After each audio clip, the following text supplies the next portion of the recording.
until yesterday, the narrative seemed to be overwhelmingly that Trump isn't likely to get 1237 and the GOP convention will go to a second ballot. And because Ted Cruz is winning the ground game and the party hates Trump, it's almost impossible for Trump to win on a second ballot. But at the same time, Trump won 90 out of a possible 95 delegates. Cruz finished behind even Kasich. And like I mentioned, in one county, he finished behind Ben Carson, who hasn't been in the race for months. So, Josh, does last night change the overall landscape and suggest that Trump has a legitimate chance to get 1237 before the convention? Or is last night's win kind of expected since the poll numbers pretty much predicted it, and so nothing really changed? Well, I absolutely, I don't know. I feel like the fact that Trump, that his win was so big, absolutely helps the argument that he's pretty much going to be the nominee. I know there's still some crazy delegate math shit that can happen, and he could wind up short, or but I don't think he's going to get overtaken. And there would have to be some sort of convention rat fuckery going on to deny him the nomination, and that would probably create a schism in the Republican Party that it probably wouldn't survive, especially if all the conservatives stormed off. Although arguably, a greater thing couldn't happen to the Republican Party than that. But I absolutely think that the big lesson from last night is that Cruz, as the alternative to Trump, is not your guy.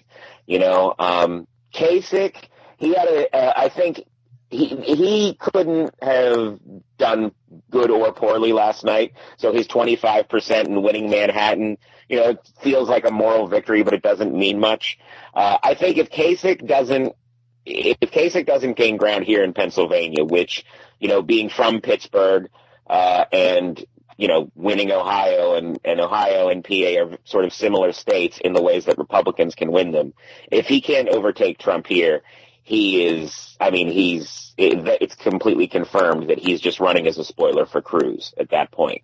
But then again, Cruz being the nominee, you can say goodbye to any ultra-conservative, highly religious kind of states. I guess not like Romney was a social liberal. Well, no, but he was making that play for the middle that all sort of Republican candidates have to try to make. And, Bush won it. He was able to successfully make that argument. McCain tried it, but there was a lot of other things going on in McCain's campaign. And Obama's. Yeah. We don't have to say her name because I think she appears then and says, "You betcha." But so that's sort of not fair. But then Mitt Romney, that was, I think, the first time we saw that pitch for the center fail. And I absolutely believe that the Republicans were aware of it, and they thought, leading in with Jeb and then Marco Rubio jumping in, that by appealing to Latinos, they could get that Bush coalition back. That's obviously not going to happen now. So I feel like once they get to the convention, they're going to have to decide, all right, it's either Trump or we blow this whole thing up and, try again next year. And I think that will also, one quick sidebar, and then I'll let Peter have at it, is that I think that will tell us for sure how they actually do feel about Hillary Clinton. If they're willing to blow up their convention in the party to not elect Trump or Cruz and possibly damage the Republican brand even further, that'll mean that they are kind of cool with Hillary. If they do say, fuck it, Trump, go Trump, that means they really don't want her. So I think will be an interesting sort of thing to... Poll, Peter, what is the difference really between Trump and blowing up the party? Well, the difference is that if you, and I don't think they're going to blow up the party. I think they will either figure out some bizarro way to get Trump to voluntarily slide aside, which I'm just throwing in there as a, one day gravity might fail, and we'll wake up and we'll be floating. But right. I think that the idea is that, the Republican Party wants to win the White House, and they're going to win it with the candidate that they've got. And it isn't going to be pretty and it isn't going to be perfect. But I think that they would be able to sell Trump on a vice president that's more of a party person. He's already talking about that. He mentioned Scott Walker and Rubio and guys like that as potential VPs. Who all laughed, by the way. Yeah. They all laughed. Yeah, I mean, but then when it's offered to you, things change real quick. Oh, I'm sure they'll take it, yeah. Yeah, I'm not ready to – I don't think it's ready to stick a name on it, but we'll say a mainstream sort of Republican as vice president. The idea that Trump is so freaking stupid that he will be manipulable when he's in the White House. They'll be able to get advisors in there, cabinet positions, or whatever. I mean, the idea would be that once Trump is in there, he's a Republican, and they at least have a shot at manipulating the system. Obviously, if Hillary wins, then the Republican Party has to crawl back in its hole for a couple of years and try again in 4 years. So I think Trump is going to be I think last night decided who the presumptive nominees are, who the actual nominees are going to be.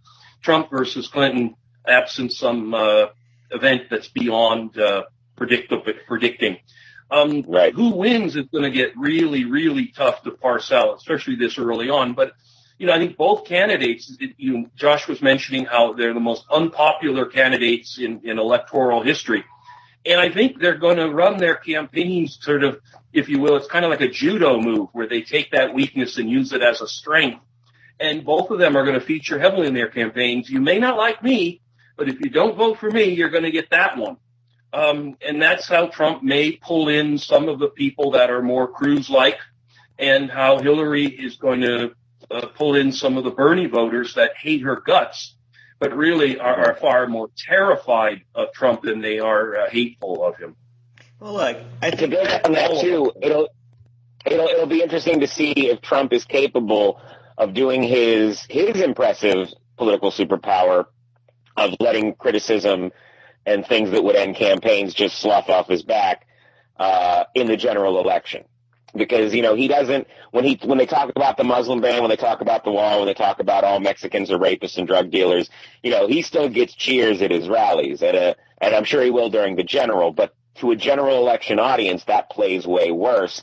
And I think from his speech last night, as, every person is, that watched it and didn't hear the words Lion Ted, said is like, he's trying to pivot to being more presidential. He called him Senator Cruz. He kept it short, wasn't very outlandish, So if he's able to successfully make everybody else forget about the past 8 months, yeah, it'll be a real dogfight.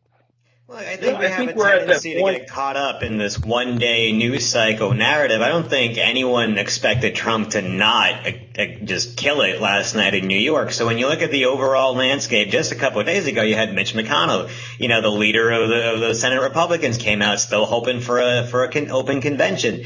Nothing has really changed. When you look at the state conventions, Ted Cruz continues to sweep up. And look, even in the delegates that we call Trump delegates, they have to vote for him. They're probably a lot of them aren't going to vote for him on a second ballot. And mind you, before you even get to the voting, we're probably going to have some votes on rules. Now, while they're bound to vote for Trump, on the first ballot, they can vote however they want on the rules. They're not obligated to Trump for anything.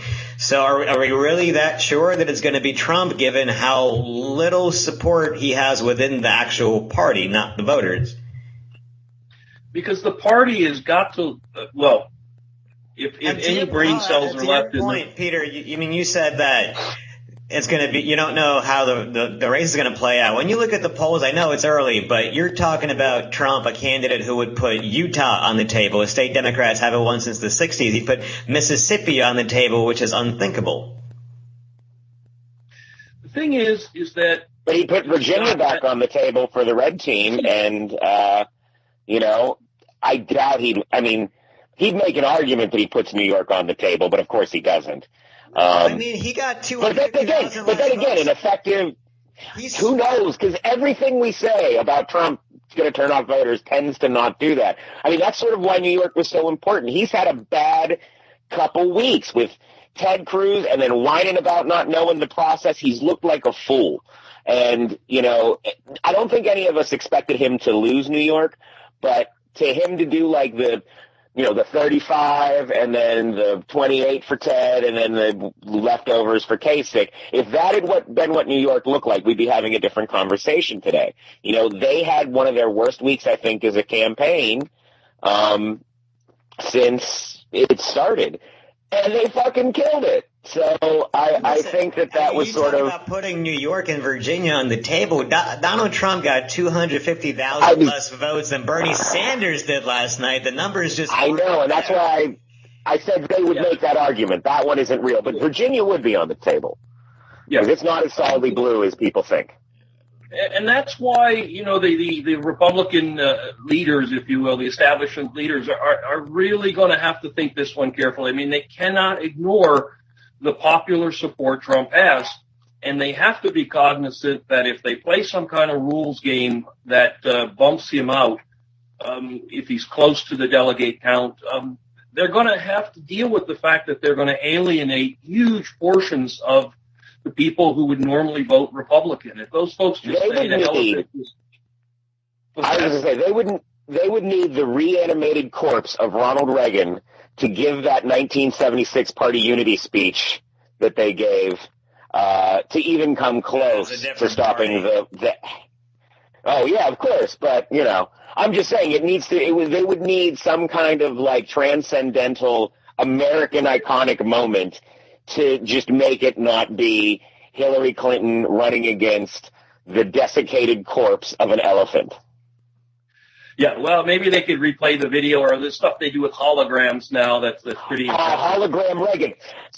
The hologram Reagan. I guarantee you that might be a surprise. Trump said he wants it to be more showbiz. Hologram fucking Reagan. Oh, please, Jesus and Buddha. Mrs. Clinton, you support that wall. They could just do this. Yeah. Yeah, we'll see what happens. But, okay, so here we are. We're going on record. It's going to be Trump versus Clinton in the fall. And that's that. They're both going to pick weak, little wilting flowers as vice presidents, mainly because their egos are far too huge to do anything else. And they're both of them in the position of, the old political slogan that the only way that guy's going to lose is if they find a live boy or a dead girl in his bed or her bed. Because they both are able to shrug this stuff off. I mean, it's if you wanted to throw one more kind of we've never seen it before factor into this race, along with all the others, it's that.